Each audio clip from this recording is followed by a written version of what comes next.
mendatangi rumah Allah Subhanahu wa taala, mendengarkan lantunan ayat suci dalam salat.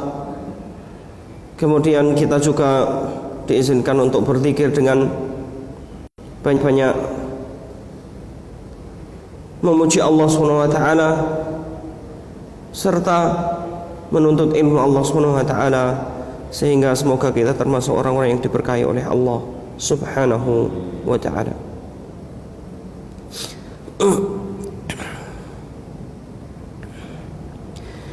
Akhwati fillah syarakumullah.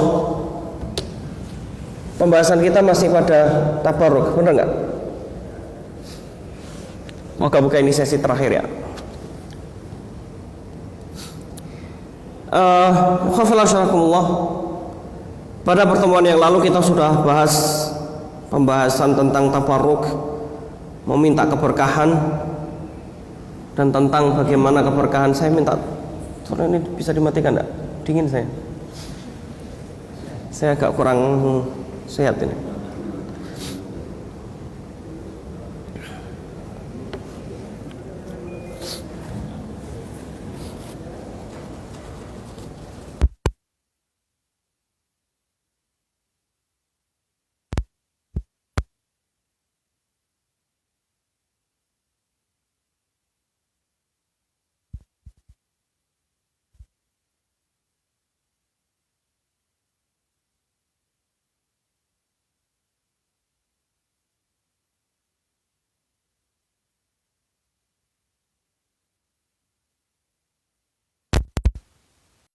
Ketika seorang meminta keberkahan kepada Allah Subhanahu wa taala. Terakhir pembahasan kita pada waktu itu, seingat saya ini adalah di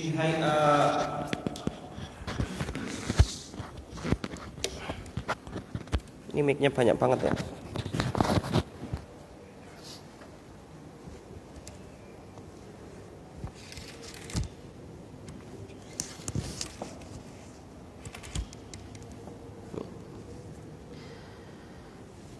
Tabarruk tentang bi amrin hissiyin ma'lum. Kita sudah bahas ini. Tabarruk dengan hal yang hissi, secara fisik sudah maklum, secara yang tampak jelas itu sudah maklum. Contohnya adalah tabarruk dengan ilmu, tabarruk dengan doa, meminta keberkahan dengan doa, meminta keberkahan dari seseorang, ya, dengan ilmunya, dengan doanya, ya, dengan mengikuti kebaikan yang ia punya dan lain sebagainya. Kemudian tabarruk dengan hay'ah syar'iyah, tabarruk dengan bentuk syar'i, ini sudah kita bahas ya, seingat saya. Contohnya tabarruk dalam makanan dan minuman, meminta keberkahan dari makanan dan minuman. Bagaimana Rasulullah SAW mencontohkan ketika seorang makan itu jangan langsung dari tengah, tapi dari pinggir. Dari pinggir-pinggir dulu, baru kemudian ke tengah, supaya mendapatkan keberkahan dari Allah Subhanahu wa ta'ala. Kemudian salah satunya tata cara yang bisa mendapatkan keberkahan adalah ketika makan tersisa di tangan-tangan kita, kemudian dimakan, dijilatin. Kalau bahasa Rasulullah SAW jilatin. Rasulullah SAW menjilati tangannya ketika makan. Kemudian di dalam riwayat juga Rasulullah SAW ketika makan dengan cara tangan kanan, adab-adab makan, supaya mendapatkan keberkahan dari Allah Subhanahu wa taala. Tangan kanan, kemudian dengan duduk, kemudian tata cara duduk ketika makan itu dengan cara yang hay'ah tertentu, ya, dengan melipat bagian mana? Melipat bagian mana? Bagian kiri, melipat bagian kiri. dan kemudian mengangkat bagian kanan. Ini tata cara makan Rasulullah SAW. Ya begitu. Ya, hikmahnya besar ternyata, ikhwah. Hikmahnya besar tentang tata cara makan seperti ini, supaya mendapatkan keberkahan dari Allah Subhanahu wa Ta'ala.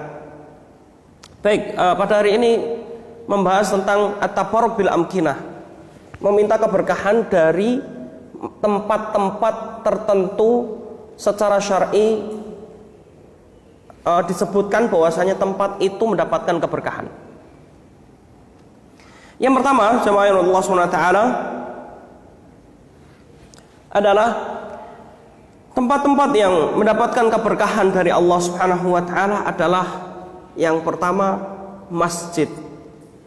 Masjid Allah Subhanahu wa Ta'ala. Seluruh masjid dan musola. Musola termasuk enggak? Termasuk. Semua rumah-rumah Allah Subhanahu wa Ta'ala, baik itu musola maupun masjid, itu semuanya adalah tempat yang paling berkah.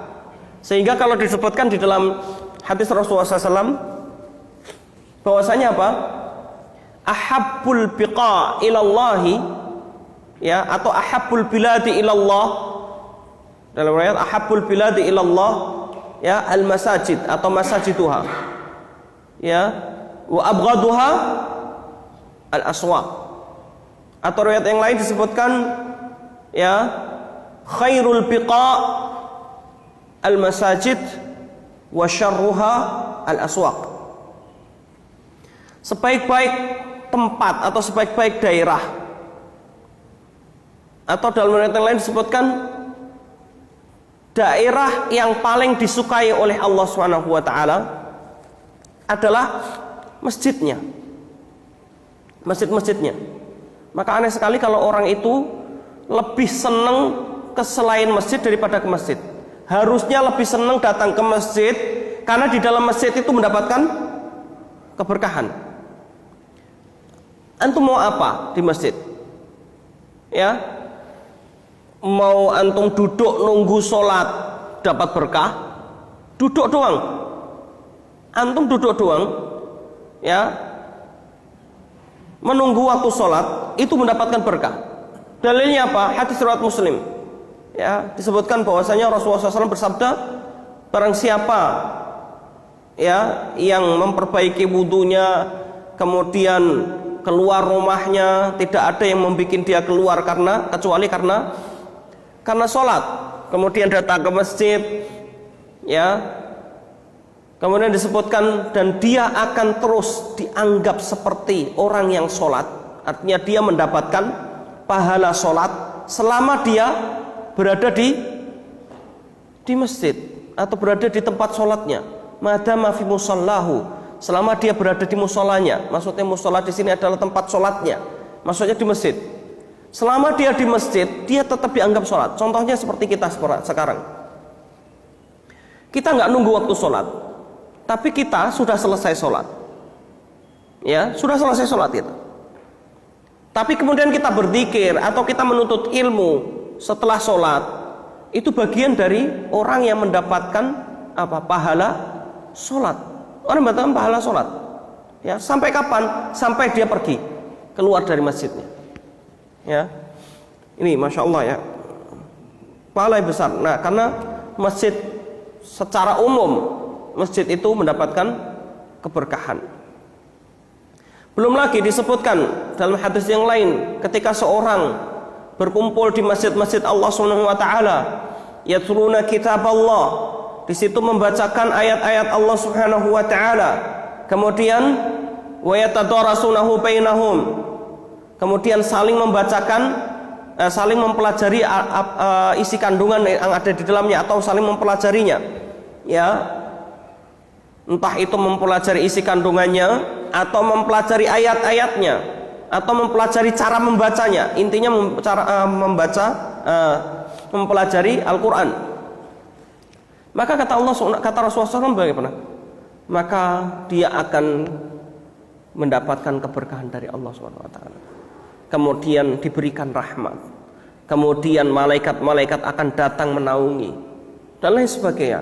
Masya Allah. Bahkan antum tahu, saking berkahnya orang yang menuntut ilmu, terutama apalagi di masjid, ya, maka orang-orang ini akan didoakan bukan hanya malaikat, para makhluk-makhluk Allah, bahkan ikan yang ada di lautan akan mendoakannya. Kok bisa ikan mendoakan? Bukankah ayat Al-Quran sudah mengatakan juga bahwasanya apa?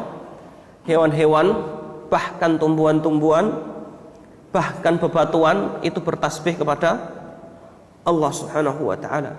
Jadi sangat mudah sekali Allah menjadikan hewan-hewan itu mampu untuk mendoakan. Ya, coba saking berkahnya ini. Hewan aja doakan. Ya, bukan hanya manusia, bukan hanya malaikat. Baik, ini masjid secara umum. Kemudian yang kedua, ada masjid secara khusus yang keberkahan di dalamnya berlipat. Ada 3 masjid. Masjid pertama apa? Masjidil Haram. Yang kedua, Masjid Nabawi. Yang ketiga, Masjidil Aqsa. Ada satu lagi tambahan. Ya. Ada satu lagi tambahan yang disebutkan oleh Rasulullah SAW, yakni Masjid Quba. Bukan Quba yang ada di Taman Royal ya. Masjid Quba itu Rasulullah SAW mengatakan mendapatkan keberkahan di dalamnya. Ada dalil khusus dan ada kekhususan masjid-masjid tertentu. Wallahu ta'ala a'lam. Ini masjid. Kemudian selanjutnya ada tempat-tempat atau daerah-daerah yang mendapatkan keberkahan. Yang pertama adalah 2 kota suci, Makkah dan Madinah.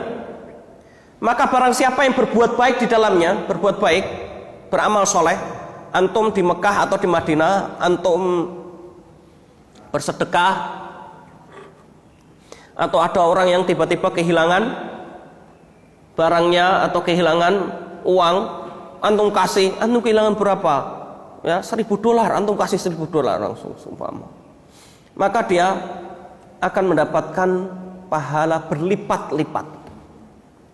Ya, Allah akan melipat gandakan pahala orang yang beramal di dalamnya. Enak ya, orang yang berada di Masjid Haram dan orang yang berada di Tanah Haram. Enak nggak? Enak, tapi konsekuensinya juga besar. Tetapi orang yang berbuat dosa di dalamnya juga dilipat gandakan. Ya, orang yang berbuat dosa di dalamnya, makanya kalau ada copet di Masjidil Haram, wah itu dosanya lebih besar itu daripada copet di pasar mana gitu ya. Ini Pak, Masya Allah. Makanya kita kadang-kadang nggak berpikir begitu. Wah, pahala dilipatkan. Padahal sebaliknya. Ya, kemurkaan Allah semakin besar. Di tanah suci malah justru berbuat keburukan. Waliyadzubillah, naudzubillah min dzalik. Ya, ini. Taib. Itu yang pertama, 2 tanah haram, yakni 2 kota suci, Makkah dan Madinah. Adapun Mekah, dalil di dalam Al-Quran sudah jelas. Adapun Madinah, jelas Rasulullah SAW berdoa untuk memintakan keberkahan di dalamnya, sehingga Allah memberikan keberkahan di dalamnya. Makanya gini Pak, ketika Rasulullah SAW datang ke Madinah, kemudian Rasulullah SAW berdoa. Doanya begini, hadisnya sahih, riwayat Bukhari dan Muslim. Nanti anda bisa buka, cek. Ya, Rasulullah SAW berdoa, ya Allah berkahi kota ini atau berkahi negeri ini sebagaimana engkau berkahi Mekah oleh doa Nabi Ibrahim. Kalau Mekah itu doa Nabi Ibrahim, ya. Dan aku memintakan keberkahan itu sebagaimana sebagaimana Nabi Ibrahim telah mendoakan untuk Mekah, ngerti nggak? Dan aku meminta lebih, ngerti? Jadi gini, Rasulullah berdoa untuk keberkahan Madinah sebagaimana doa Nabi Ibrahim terhadap Mekah. Tetapi Nabi Muhammad SAW meminta lebih untuk Madinah. Makanya Pak, nanti antum dapatin salah satu keberkahan Madinah itu. 1, bentuk keberkahannya, kurma di Madinah itu terkenal paling bagus. Kurmanya Nabi yang di Madinah itu paling bagus. Nanti ada beberapa kebun-kebun wakaf, antum banyak nanti dapatin. Antum banyak beli kurma dan lain sebagainya. Kalau asli dari Saudi, ya Mekah dan Madinah, ya banyak yang rata-rata hasil dari kebun wakaf, ya kebun wakaf, ya. Nah, kurma Madinah itu termasuk kurma yang paling enak, paling bagus. Ya, ini salah satu keberkahannya. Itu Madinah. Makanya itu sebagai Madinatun Nabi, kotanya Nabi. Ya, ini kotanya Nabi Muhammad sallallahu alaihi wasallam. Kemudian apa? Kurmanya itu tidak pernah surut hasilnya di Madinah itu. Itu dari segi kurmanya, belum yang lainnya. Wallahu taala a'lam. Taib, ini tempat-tempat khusus. Kemudian ada lagi tempat atau daerah yang diberkahi selain dua kota suci. Betul.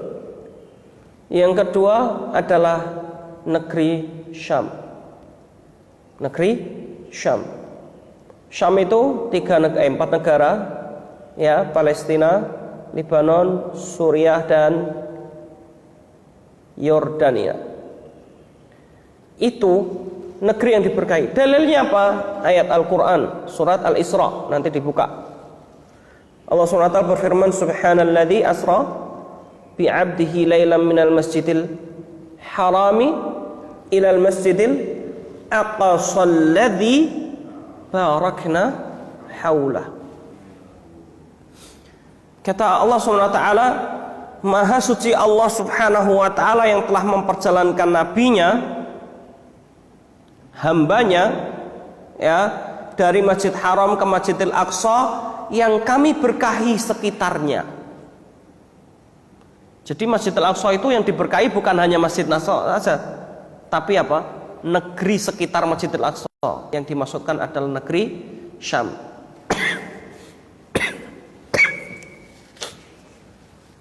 Dalilnya dalam hadis Rasulullah SAW disebutkan enggak? Iya, disebutkan di dalam hadis Rasulullah SAW.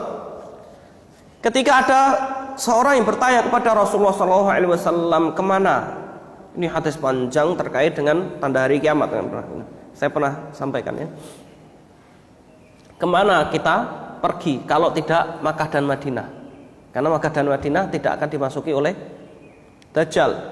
Dajjal tidak bisa masuk ke Makkah dan Madinah. Sehingga apa? Kalau semuanya ke Makkah Madinah nggak mungkin dong, ya kan? Kemana kita? Maka kata Rasulullah SAW, alaikum bisyam. Hendaknya kalian pergi ke Syam, karena itu adalah negeri yang Allah berkahi di dalamnya, kata Rasulullah SAW.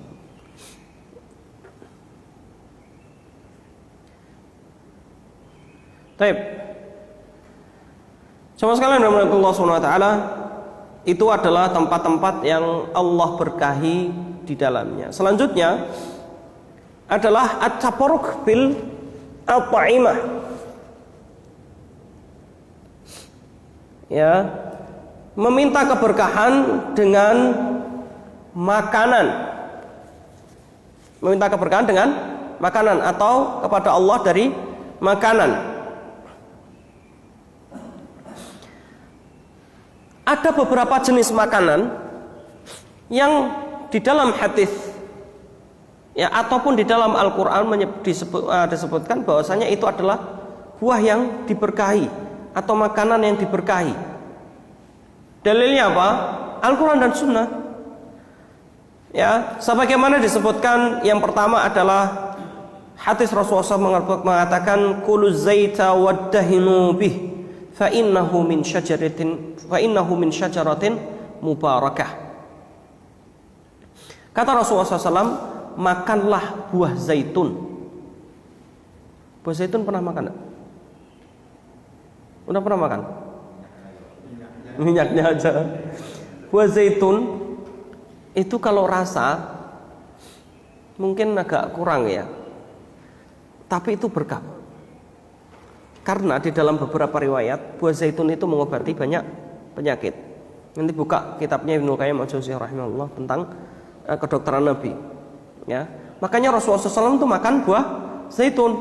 Saya udah nyobain gitu ya, rasanya ya karena kita lidah Indonesia kali ya,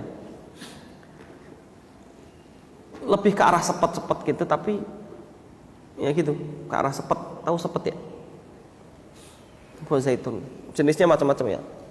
Nah, minyaknya juga rasanya gitu aja kan, nggak ada rasanya. Ya, itu buah zaitun. Sebenarnya nggak jauh beda dengan minyaknya rasanya. Itu zaitun. Rasulullah SAW hadis yang diriwayatkan Ibnu Majah, At-Tirmidzi dan yang lainnya bahwasanya apa? Rasulullah SAW mengatakan makanlah buah zaitun. Lihat, wadahinu bihi, dan ambil minyaknya. Kemudian jadikan minyak. Dahin itu antum tahu margarin enggak? Tahu margarin ya? Duhen itu minyak. Ya kan? Maksudnya seperti itu. Lalu jadikan dia minyak, ambil minyaknya, gitu ya. Idahinu bihi. Ambil minyaknya karena minyaknya berkah. Karena minyaknya juga akan berkah.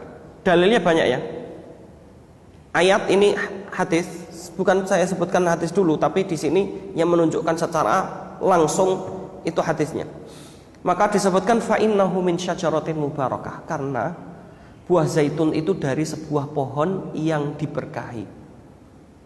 Berarti mendapatkan keberkahan dari Allah SWT langsung secara buahnya dan pohonnya. Dalilnya apa? Nanti buka surat An-Nur. Buka surat An-Nur.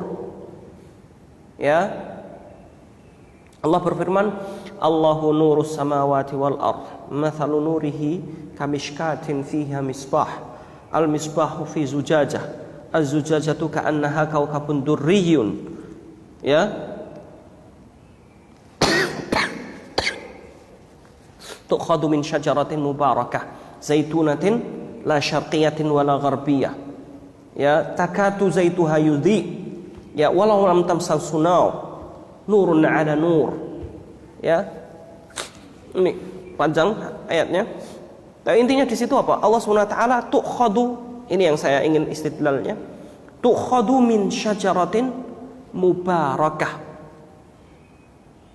diambil dari sebuah pohon yang diberkahi, zaitunatin la syarqiyah wala gharbiyah, yakni buah zaitun. Ya, lihat. Jadi minyak dari buah zaitun, dari pohon yang diberkahi, yakni buah zaitun atau pohon zaitun, la syarqiyah wala gharbiyah, yang tidak tumbuh di daerah timur, tidak juga tumbuh di daerah barat. Antum tahu? Padahal kalau sementara zaitun itu biasanya tumbuh di daerah timur. Ya, kalau baratnya daerah Masyriq ya. Mana? Maroko. Bahkan Spanyol pun sudah ada. Ada Pak, zaitun Spanyol ada. Ya, karena zaitun Spanyol dulu dikuasai oleh kaum muslimin. Berabad-abad lamanya. Ya kan? Sehingga apa? Maklum kalau di sana sudah ada pohon zaitun. Karena apa? Zaitun ditanam di sana.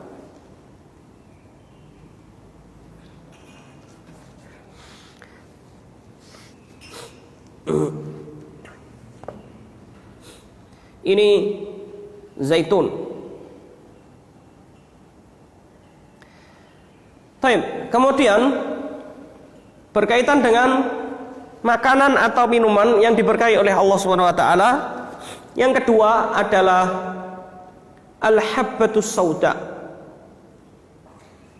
Orang mengangkatnya atau biasa mengatakan habbah sauda, habbat sauda, ya.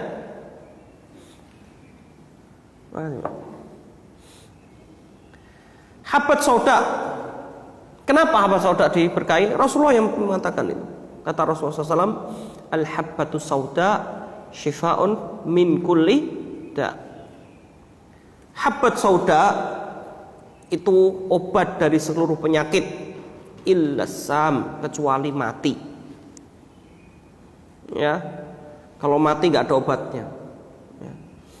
Artinya habbat sauda berarti apa? Diberkahi oleh Allah SWT di dalamnya. Ini secara zatnya, makanan atau minuman. Hadisnya riwayat Bukhari, Imam Muslim dan yang lainnya. Ya, taib. Itu habbat sauda. Makanya sampai sekarang dijadikan, diperas minyaknya habbat sauda, ya. Kemudian habbat saudanya sendiri, masya Allah ya, itu diberkahi. Selanjutnya, termasuk makanan yang diberkahi atau minuman yang diberkahi oleh Allah SWT adalah buah-buahan yang disebutkan di dalam Al-Quran. Ya, buah-buahan yang disebutkan di dalam Al-Quran. Contohnya buah apa? Kurma. Ya, berapa kali Allah menyebutkan? Berkali-kali disebutkan di dalam Al-Quran itu. Kurma. Entah itu pohonnya, entah itu dengan buahnya. Kalau pohonnya dengan bahasa nakhl, pakai kha, bukan pakai ha. Kalau pakai ha artinya lebah. Makanya kalau orang itu enggak fasih, salah nanti maknanya. Bilang nakhl gitu ya. Artinya beda. Kalau nahl lebah, tapi kalau nakhl kurma, pohon kurma. Atau nakhil, itu pohon kurma. Ya kan? Kemudian disebutkan juga di dalam kurma, dalam hadis banyak sekali. Salah satunya apa? Rasulullah SAW mengatakan orang yang memakan kurma ajwa, 7 butir kurma ajwa, kurma Nabi. Saya ulangi, orang yang makan 7 butir kurma Nabi di pagi hari, maka ia akan terhindar dari sihir. Ya, tidak ada madarat yang akan mengenainya. 7 butir. Cuman kita kadang-kadang lumayan kalau ajwa mahal, Pak ya. Ya, ajwa mahal lumayan. Ya, 7 butir kurma ajwa, dan ini saya buktikan berkali-kali, Pak, kurma ajwa itu.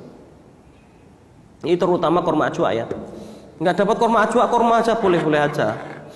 Intinya kurma secara umum itu mendapatkan keberkahan. Kecuali atau apalagi kurma Nabi. Kurma ajwa adalah kurma Nabi. Bahasa Arabnya itu ajwah. Ya, ajwah. Kurma ajwa. Nah, itu adalah kurma yang atau buah yang diberkahi oleh Allah Subhanahu wa taala. Ya. Sampai-sampai Rasulullah SAW ya, itu kesukaannya kurma. Bahkan beliau buka puasa dan sahurnya hanya dengan kurma. Kadang-kadang beliau hanya 1 butir kurma. Coba bayangkan, saking hebatnya kurma dengan izin Allah SWT. Itu 1 butir aja cukup. Saya pernah sakit demam berdarah, DB. Ya, karena musim-musim beberapa bulan yang lalu lah, atau setengah tahun lalu. Itu musim-musim begitu kan, kalau kamu rumah sakit langsung divonis ya. Akhirnya saya mau ke rumah sakit, tidak berani.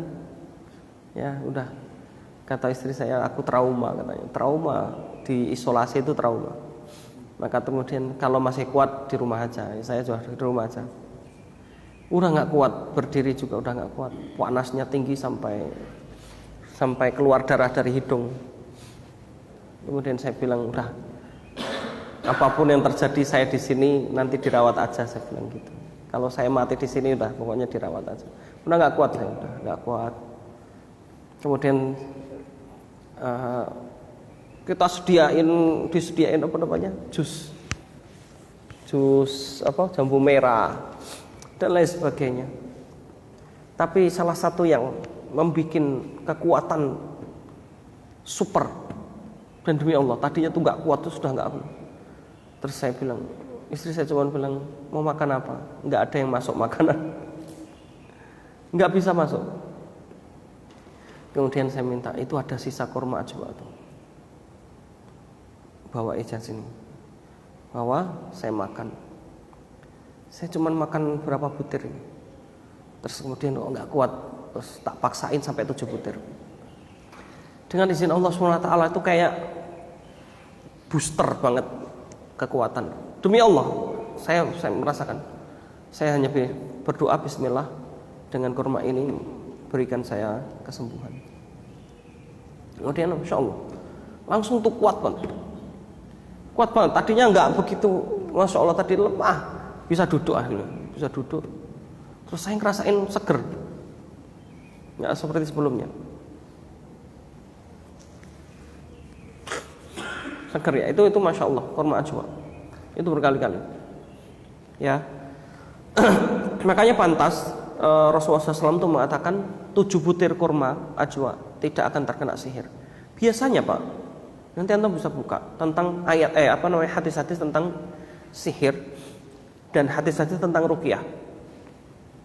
Biasanya orang terkena sihir itu ada sisi lemah pada beberapa hal. Satu, lemah dari fisik. Saya ulangi, orang kena sihir itu biasanya sisi lemahnya ada. Satu, sisi lemah dari fisiknya. Biasanya Pak, contohnya orang stres, ngerti ya? Orang lagi stres itu fisiknya akan menurun. Nah biasanya mudah sekali masuk setan, jin itu masuk. Yang kedua, lemah dari segi iman, karena dia kosong dari zikir. Biasanya orang kena sihir itu seperti itu. Ya, nanti aku buka di beberapa. Makanya Rasulullah SAW memerintahkan kepada kita jangan kosong dari zikir. Zikir pagi kita selalu berdoa. Minimal kalau antum nggak sampai lengkap sebagian. Ya, doanya meminta kepada Allah SWT, kemudian isti'adah, ta'awud, ya, dan lain sebagainya. Apalagi kalau dibarengi dengan makan kurma itu, dengan izin Allah, Allah akan menjaga. Karena berkah, nggak mungkin kalau nggak berkah Allah menjaganya. Itu kurma. Lanjutnya, ada makanan yang diberkahi oleh Allah SWT selain kurma apa? Betul, apa tadi? Anggur. Anggur diberkahi, iya. Ayat dan hadisnya jelas. Ayatnya apa? Banyak. Wa inaban wa qadba, ya kan?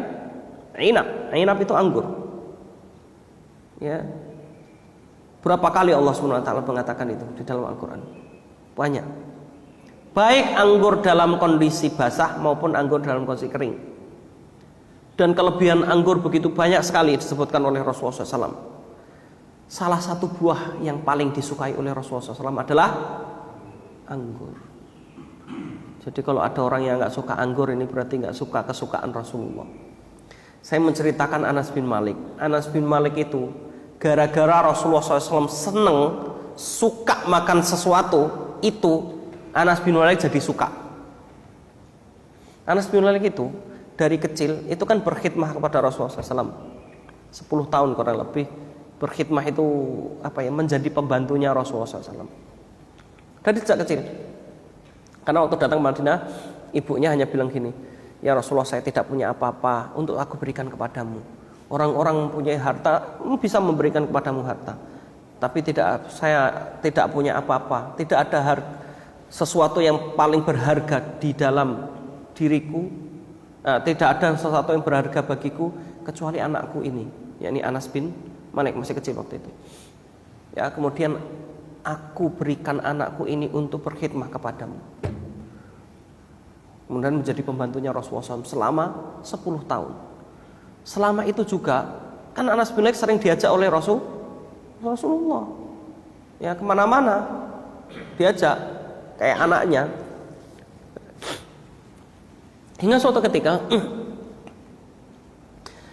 Rasulullah pernah dijamu oleh seorang anak ini Pak, bukan anak kecil banget ya, enggak juga, seorang gulam itu biasanya umur 13 sampai 17, masih remaja lah, ngerti nggak? Tapi dia ahli menjahit. ahli menjahit. Terkenal kualitas jahitannya.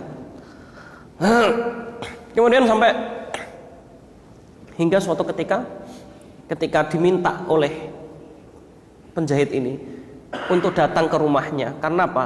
Penjahit senang sekali kalau ada punya harta, punya makanan, mengundang Rasulullah SAW untuk makan, itu senang banget. Sehingga suatu ketika meminta Rasulullah SAW untuk datang, nggak bisa datang-datang. Rasulullah kemudian mengatakan, insya Allah saya akan datang pada sekian-sekian. Maka kemudian pada saat itu dia siapkan jamuan. Jamuannya itu di situ ada gandum, ada macam-macam. Kemudian paling atasnya itu ada steak. Bahasa saya steak ya kalau saya bahasakan. Daging yang dimasak secara kering, jadi tidak dimasak basah. Ngerti nggak masak basah? Antum paham nggak? Iya betul. Kadang-kadang daging itu dimasak pakai kuah. Kalau kita itu apa? Gulai. Nah, kalau kita itu gulai. Kalau di zaman Rasulullah, iya ada. Bisa jadi gulainya berbeda ya. Tapi dimasak basah gitu ya. Nah Rasulullah tuh seneng daging dimasak kering. Entah itu steak atau rendang kalau kita.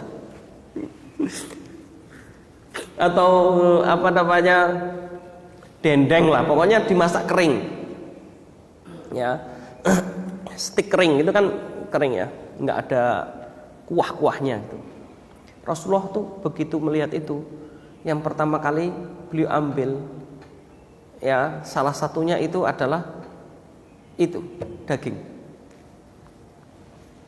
ya, dagingnya di ini ya, dari atasnya tuh daging, bawahnya itu gandum dan lain sebagainya. Kalau kita nasi kebuli lah. Saya gambarkan begitu aja biar gampang antum banget. Kemudian begitu melihat itu, Rasulullah kan makan dagingnya dan Rasulullah senang sampai habis. Anas bin Malik begitu lihat itu kan ngikutin. Dan yang menjamu nggak ikut makan. Boleh nggak menjamu nggak ikut makan? Boleh. Ya, karena apa? Memuliakan Rasulullah SAW. Ya, masya Allah. Terus kemudian di sekitarnya ada buah-buahan. Salah satunya anggur. Masya Allah enak sekali. Rasulullah memulai dari anggur, ya, dari buah-buahan, kemudian langsung. Dan dalilnya banyak ya. Makanya kalau buah dulu itu sehat kata orang-orang mulai sekarang ya karena memang ada hadisnya. Kemudian mau makan itu sampai habis. Akhirnya kemudian apa? Anas bin Malik mengatakan, sejak saat itu aku melihat Rasulullah SAW, kalau bahasa kita dengan lahapnya memakan daging itu, maka kata Anas bin Malik, saya menjadi makanan yang paling aku sukai sejak itu adalah daging kering, daging yang dimasak kering, atau bahasa kita itu apa? Steak gitu. Kalau saya boleh membahasakan paling gampang itu steak gitu aja. Ya, kan steak itu kan kering gitu kan, dimasak gitu. Ini Rasulullah SAW suka sekali. Jadi ada yang masih takut sama daging, takut kok sama daging. Rasulullah tuh sukanya daging gitu ya. Ya benar, daging domba itu paling suka Rasulullah SAW, sama unta. Itu masya Allah ya. Kita cobalah ya. Kapan-kapan daging unta ya. Yang di Ragunan itu langsung sembelih gitu. Ya benar, masya Allah itu manfaatnya besar sekali. Manfaatnya besar sekali. Antum tahu makan daging unta itu bagian dari kebaikan. Salah satu manfaatnya adalah kata Ibnu Qayyim al-Jauziyah rahimahullah, seorang itu memakan sesuatu maka akan mempunyai dampak dari sesuatu yang dia makan. Saya ulangi, seorang makan sesuatu itu pasti akan mendapatkan dampak dari apa yang ia makan. Contohnya, kalau seorang makan makanan yang haram, maka dampaknya juga sama, kata Ibnu Qayyim al-Jauziyah. Contohnya apa? Orang makan ular, daging ular, atau daging apa namanya yang buas. Biawak nggak begitu buas, ya, buaya semua. Iya, saya pernah lihat itu, masa buaya dimakan orang-orang. maka dia mempunyai sifat yang sama dengan binatang yang ia makan. Kenapa Rasulullah SAW juga dalam syariat Islam ini nggak boleh yang namanya makan babi? Beberapa binatang buas itu diharamkan karena nanti manusia akan mempunyai sifat buas. Iya, itu hikmahnya. Kalau orang manusia sudah, babi itu sifatnya meskipun bukan binatang buas, sifatnya tuh jelek semuanya. Makanya dia hari kiamat nanti, menjelang hari kiamat dibunuh itu semua babi sama Nabi Isa. Misinya kan membunuh babi, ya, salah satunya maksudnya membunuh babi. Iya, babi itu satu dayus, tidak punya rasa cemburu pada pasangannya. Jadi babi itu nggak punya pasangan. Babi jantan lihat babi betina siapapun hajar, meskipun ya, masya Allah ya. Nanti kemudian setelah itu gantian jantan yang lainnya, si jantan yang sudah nggak peduli, setelah istilahnya gantian. Makanya ada pernah ditunjukkan ada satu kandang babi, satu betina, dua jantan, satu kandang ayam, satu betina, dua jantan. Begitu ayam, apa yang terjadi? Ayam jantan tarung dulu. Tarung, yang menang dia yang dapat. Ya, giliran babi gantian. Naudzubillah min dzalik. Ya, ini coba. Mau jadi sifat babi. Satu. Yang kedua, babi itu makan kotorannya sendiri. Dan makan makanan kotor. Itu babi. Jadi babi, Pak, kalau dia kelaparan, dia akan buang air besar, ya, dia akan buang kotorannya kemudian dimakan. Atau kalau enggak, dia muntahkan makanan yang ada di dalam perutnya, dia makan lagi. Itu babi, menjijikkan sekali. Ya, babi. Makanya kalau orang makan babi itu jijik, kelihatan menjijikkan.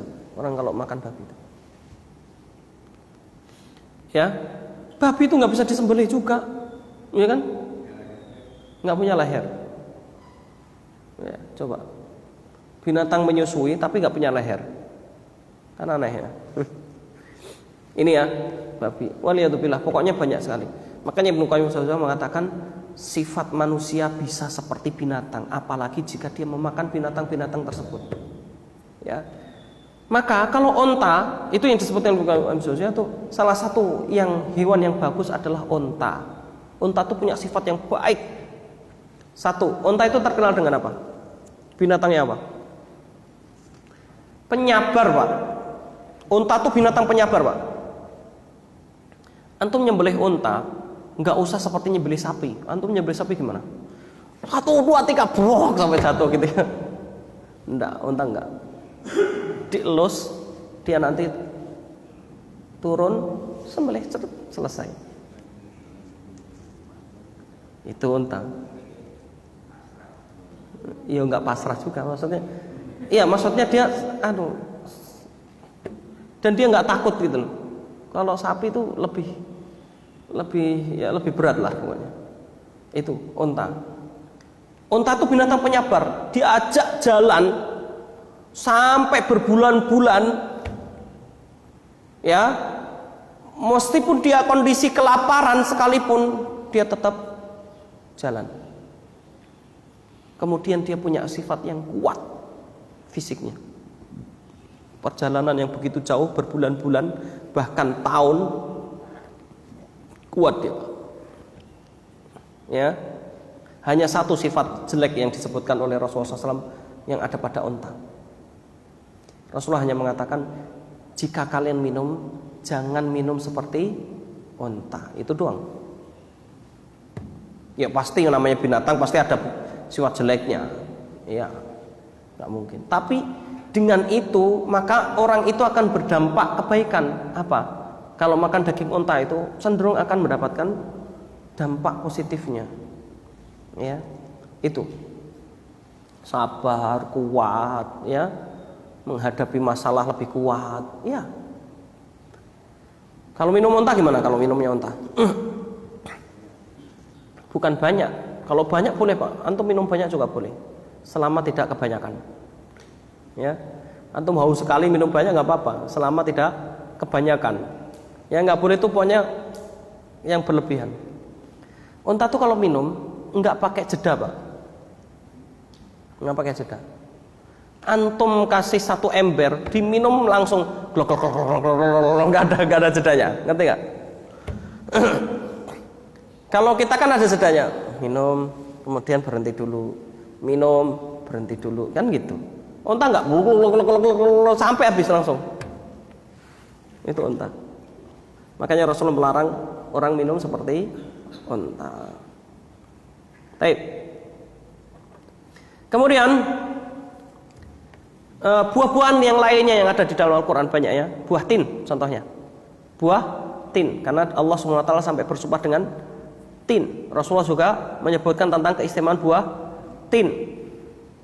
Ya, selanjutnya adalah minuman. Minuman yang diberkahi oleh Allah SWT jelas ayatnya mengindikasikan akan hal itu. Namun hadis Rasulullah SAW banyak sekali. Apa minuman? Air zam-zam.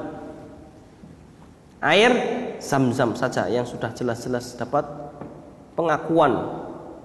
Ya, air zam-zam kata Rasulullah SAW, ma'u zam-zam lima syuribalahu.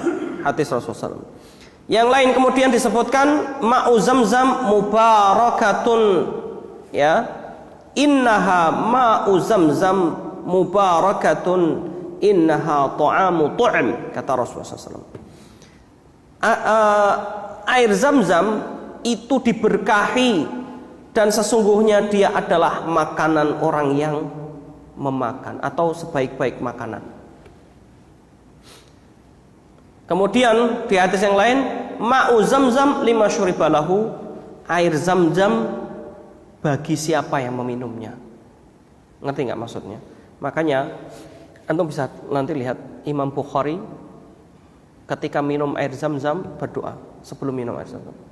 Ya Allah, jadikan aku orang yang paling orang yang mampu mengumpulkan hadis-hadis Rasulmu. Kalau nggak salah begitu. Kemudian dengan izin Allah SWT doanya dikabulkan. Imam Syafi'i juga sama. Doanya supaya menjadi ahli ilmu. Ya, makanya air zam-zam itu tergantung orang yang meminumnya. Dia berdoa minta apa? Jadi antum kalau minum air zam-zam, sebelum minum air zam-zam, antum berdoa, ya Allah, jadikan aku orang yang kaya dengan hartanya, yang bisa bersedekah dan bisa membawa kaum muslimin kebaikan untuk kaum muslimin semuanya semua. Maka semoga Allah memberkahi. Ya, pasti akan diberkahi oleh Allah SWT. Tapi bisa jadi dikabulkan atau bisa jadi tidak. Tapi banyak ulama yang berdoa dengan wasilah air zam-zam. Imam Bukhari, Imam Syafi'i, ya, dan lain sebagainya, banyak. Itu air zam-zam. Wallahu ta'ala a'lam. Yang terakhir adalah meminta keberkahan dari waktu. Yang pertama adalah waktu sepertiga malam terakhir. Jelas ya, waktu malam tapi sepertiga malam terakhir. Yang kedua adalah malam Lailatul Qadar. Yang ketiga adalah secara umum bulan Ramadan. Selama bulan Ramadan, baik itu siang maupun seluruh. Nah ini subhanallah diberkahi semuanya. Terutama Lailatul Qadar ya tadi. Kemudian yang keempat adalah 10 hari pertama di bulan Dzulhijjah, baik baik siangnya maupun malamnya, itu diberkahi oleh Allah SWT. Kemudian secara umum seluruh bulan-bulan haram itu diberkahi oleh Allah SWT. Ya, bulan-bulan haram apa? Rajab, bukan Sya'ban, Rajab, kemudian apa? Dzulqa'dah, Dzulhijjah, Muharram 4 ya. Berarti ini kita bulan Rajab ya. Udah masuk. Ah ini bulan yang diberkahi. Orang yang beramal di dalamnya dilipat gandakan pahalanya. Orang yang beramal soleh di dalamnya dilipat gandakan. Sebaliknya orang yang berbuat dosa juga sama. Kemudian selanjutnya adalah hari Jumat secara umum. Hari Jumat itu diberkahi. Kemudian selanjutnya apa lagi? Di hari Jumat di penghujungnya itu ada dalil khusus diberkahi. Tidaklah seorang pada saat itu pas banget sesuai pada saat itu sholat kemudian meminta kepada Allah pasti dikabulkan. Pas sesuai berarti apa? Pas dengan Allah menurunkan keberkahan pada hari. Kata Ibnu Abbas ya, sebagaimana hadis disebutkan dari Rasulullah SAW bahwasanya apa? Carilah dia di penghujungnya. Berarti apa? Menjelang habisnya waktu. Menjelang habisnya waktu. Kapan habisnya waktu? Asar. Maksudnya bukan waktu asarnya. Kapan penghujungnya? Waktu hari. Kalau sudah mau berganti hari. Kalau dalam Islam berganti hari itu mulainya malam. Jadi kalau sudah mulai hampir maghrib itu waktunya habis. Sudah selesai. Ketika syafaq ya muncul kemudian waktu maghrib, nah, itu sudah bukan hari itu lagi. Sudah ganti hari. Ustaz kalau waktu itu kan nggak boleh sholat. Ya nggak boleh sholat ba'diyah asar ya. Ada sholat yang boleh nggak waktu itu? Ada. Sholat apa? Bagus, tahiyatul masjid. Makanya bisa jadi seperti ini orang-orang yang duluan ke masjid kalau waktu sebelum maghrib. Ya, para ulama itu masya Allah kalau antum buka ya. Saya kadang-kadang susah juga ya. Para ulama itu tidak pernah ketinggalan, nggak pernah mendengarkan adzan di luar masjid. Saya juga bingung gimana caranya ya. Nggak pernah dengar adzan di luar masjid. Jadi selalu sebelum adzan sudah di masjid. Itu para ulama jelas. Ya. Kalau antum bisa mempraktekkan masya Allah, barakallahu fikum. Ya. Seumur hidupnya itu diceritakan para ulama. Saya seumur hidup saya belum pernah mendengarkan adzan di luar masjid. Berarti itu waktunya itu benar-benar perhatian waktu sholat itu. Oh ini udah mau mendekati waktu sholat ini langsung segera. Kan kita kalau kita kadang-kadang dengar nunggu adzan, oh sudah adzan, ya enggak.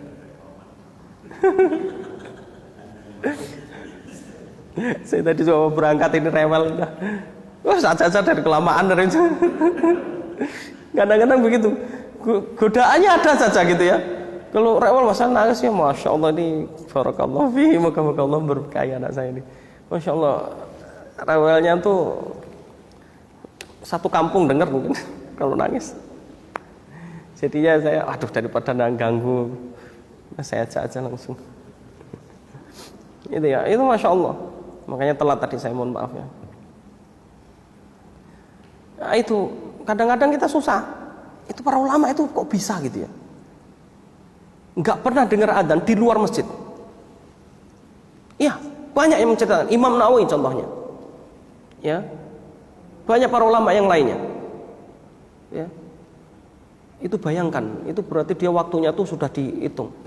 Jam segini kalau kita punya sekarang jam ya lebih enak ya ngitungnya sekarang tuh. Kalau ada jam. Oh, jam 12 itu zuhur seumpama.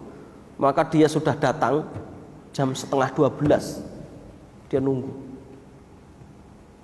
Kayak itu, jam 12 semua aktivitas selesai dah. Kita kan enggak nunggu adzan dulu. Datangnya komat, itu masih mending sih datang. Ya enggak datang itu yang lebih parah lagi. Ya. Naudzubillah min dzalik. Ini warga sini berapa orang? Yang muslim banyak kan? Waktu corona alasannya corona sebelum corona kemana gitu kan? Nggak pernah ke masjid juga, ya Begitu masjid-masjid dibuka, sama aja. Kenapa? Ya itu tadi, kembali kepada hati.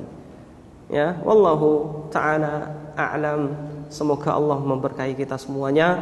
Semoga Allah menjadikan kita semuanya orang-orang yang mendengarkan kebaikan dan mengikuti kebaikan yang lebih baik dari itu.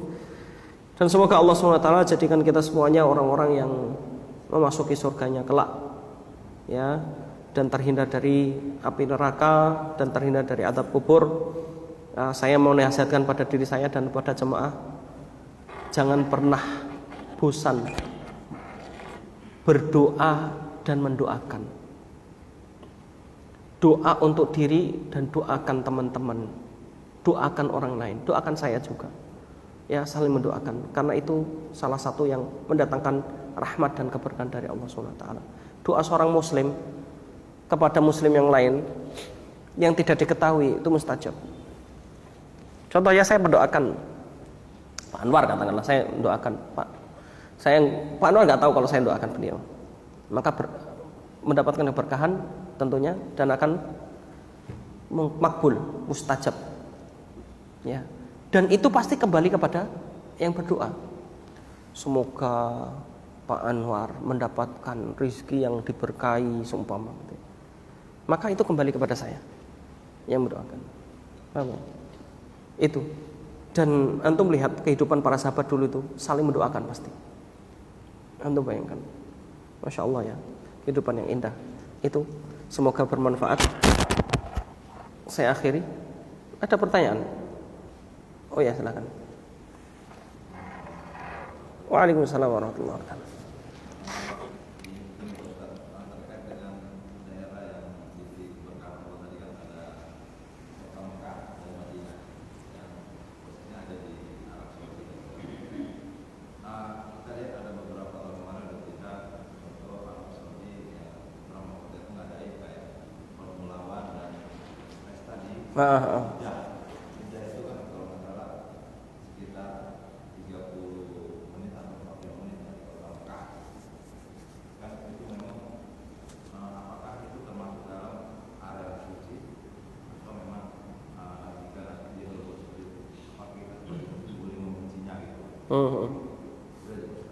Ya, terima kasih.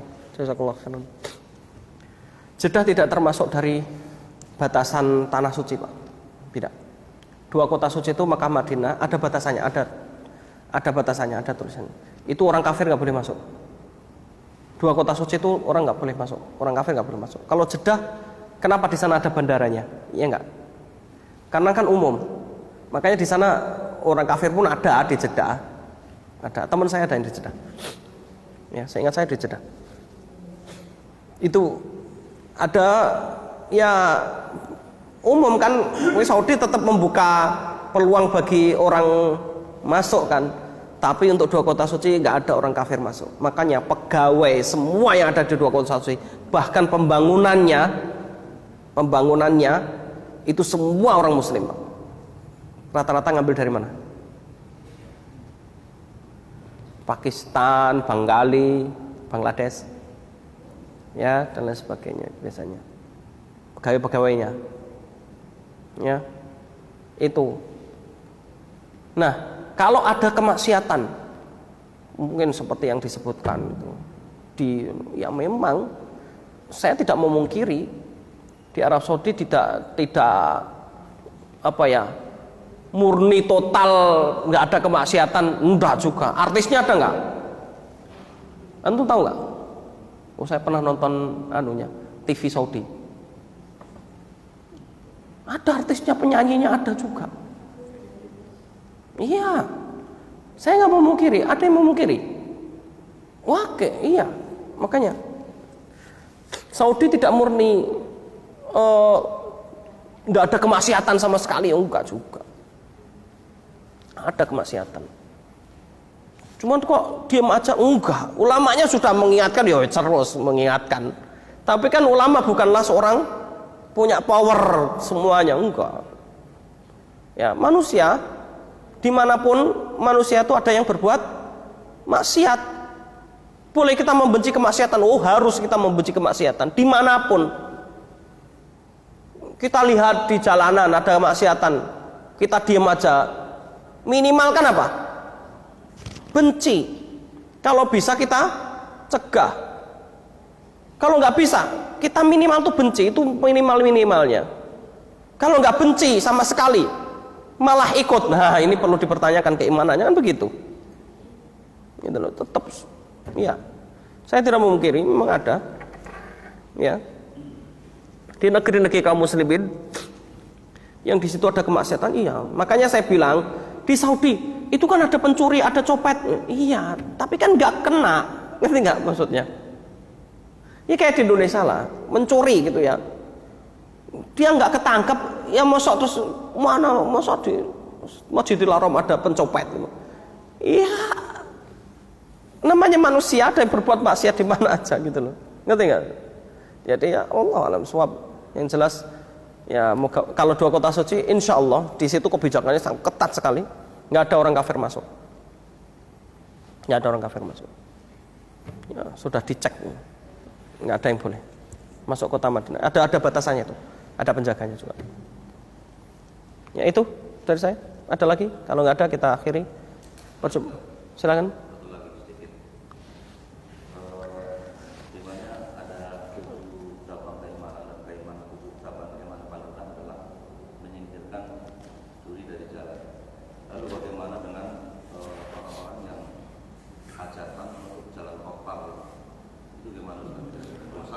Dosa lah, jelas dosa.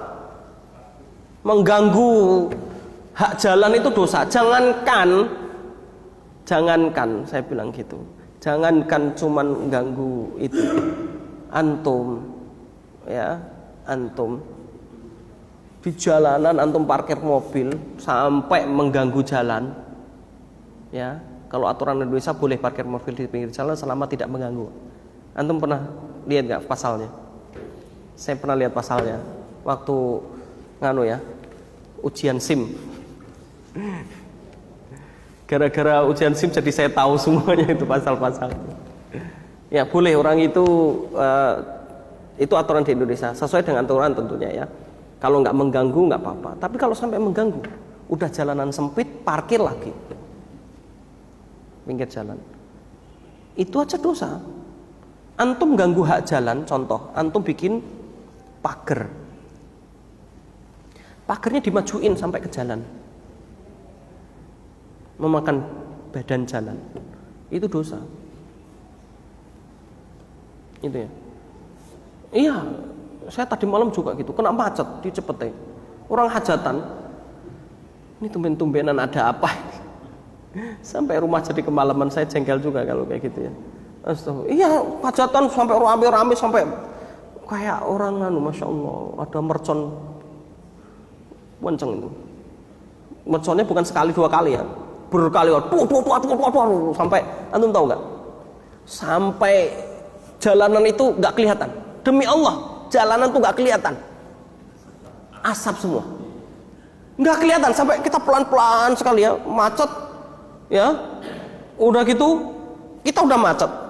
Sampai yang di itu tempat itu mercon itu sampai kelihatan, nggak kelihatan sampean, ya nggak kelihatan. Naudzubillah min dzalik, itu mengganggu. Dosa nggak? Dosa. Apalagi hak orang banyak. Mohon maaf, saya mengambil hak orang, 1 orang saja, dosa nggak? Apalagi mengambil hak banyak orang, dosa. Makanya Pak, antum nanam pohon mangga, apa namanya, ya batang-batangnya atau apa namanya, sampai ke jalanan itu mangga boleh diambil Pak. Mangga yang ke jalanan itu boleh diambil Pak, sama orang siapapun yang lewat. Kalau antum parah, antum dosa, karena antum sudah ganggu jalan. Sebenarnya antum sudah mengambil hak jalan, makanya itu boleh diambil. Itu peraturan Islam sebenarnya. Rasulullah yang makanya itu yang diambil oleh Prancis sampai sekarang masih berlaku. Di Prancis itu antum kalau di jalanan kemudian ada buah yang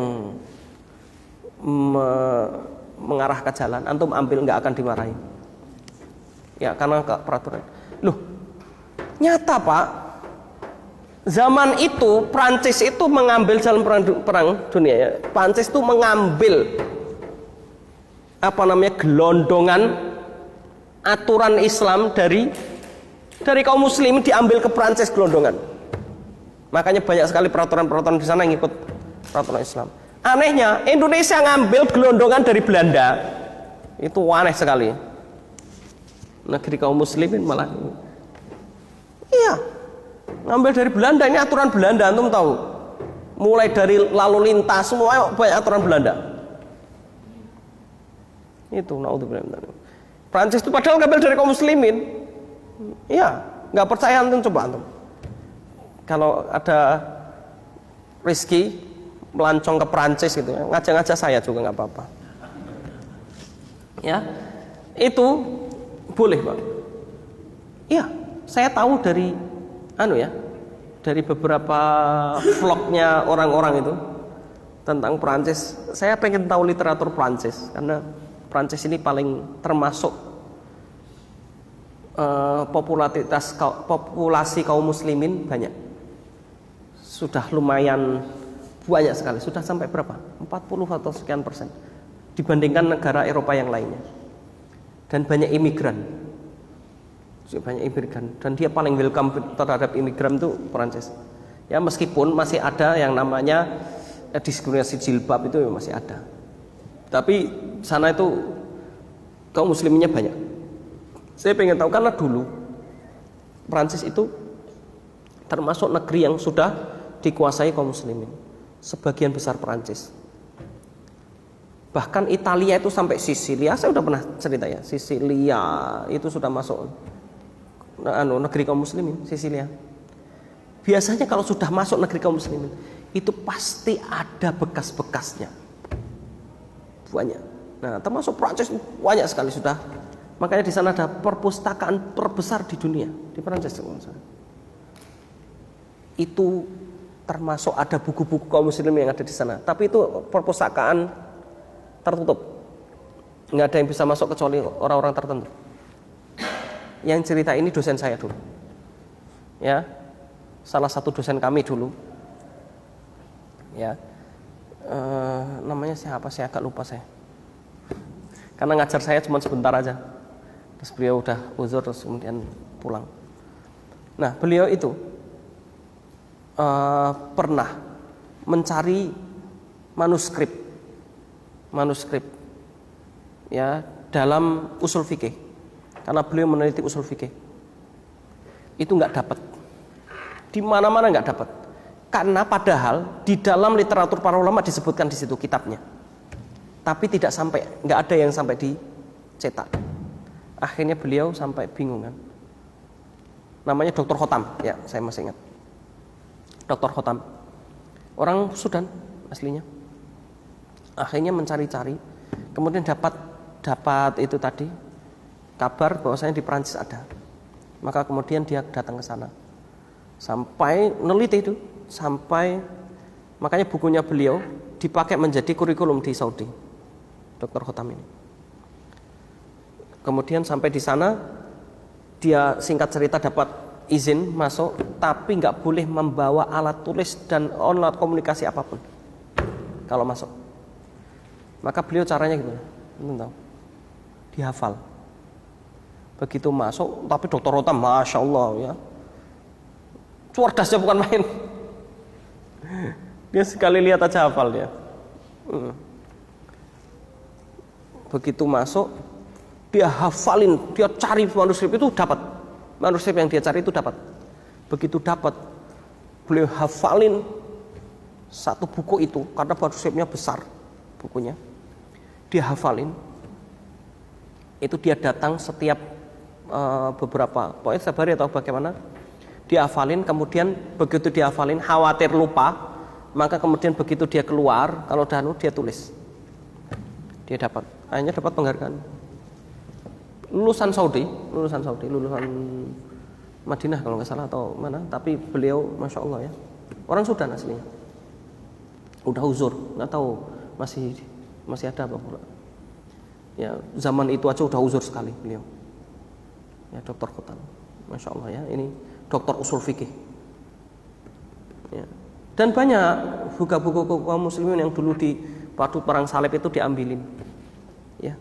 Ada yang dibuang, ada yang dimuseumkan. Wallahu a'lam bishawab. Ini saja. Mohon maaf agak kelamaan. Akhir ta'ala rabbil alamin. Karena subuhnya juga kita mundur ya. Ya. Akhir ta'ala rabbil alamin. Sallallahu alaihi Muhammad wa ala alihi wasallam ajmain. Assalamualaikum warahmatullahi wabarakatuh.